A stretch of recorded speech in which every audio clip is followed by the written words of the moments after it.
போலி மருந்து விவகாரம் தொடர்பாக புதுவை சுகாதாரத்துறை செயலர் செய்திக்குறிப்பு ஒன்றை வெளியிட்டார். இதில் புதுவை மருந்து கட்டுப்பாட்டுத்துறை கடந்த செப்டம்பர் 1ஆம் தேதி முதல் டிசம்பர் 8ஆம் தேதி வரை நடத்திய ஆய்வில் மருந்து ஆய்வாளர்களால் சீல் வைக்கப்பட்டு பல்வேறு கட்ட நடவடிக்கைகள் எடுக்கப்பட்டுள்ளதாக தெரிவிக்கப்பட்டுள்ளது.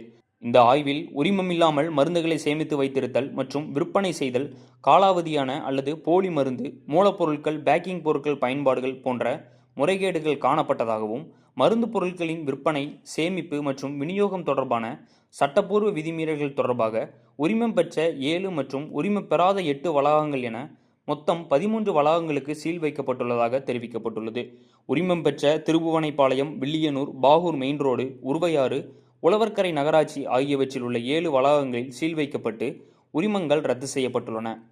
அதேபோல் உரிமம் பெறாத வளாகங்களான மேட்டுப்பாளையம் பிப்டிக் தொழிற்பேட்டையில் அம்பாள் கோல்டன் கேப்சியூல்கள், அதே பகுதியிலுள்ள கோல்டன் கேப்சியூல்கள், பெயர் இல்லாத 2 கிடங்குகள், வழுதாவூர் சாலை குறும்பாப்பேட்டில் உள்ள கிடங்கு, பூர்ணாங்குப்பம் மார்க் கார்டனில் உள்ள கிடங்கு, தவளக்குப்பம் ரோகிணி நகர் மருத்துவமனை தெருவில் பெயரிடப்படாத கிடங்கு என மொத்தம் 8 வளாகங்களில் இருந்த மருந்துகள் பறிமுதல் செய்யப்பட்டு சீல் வைக்கப்பட்டதாக அரசு சுகாதாரத்துறை செயலர் சௌத்ரி முகமது யாசின் தெரிவித்துள்ளார்.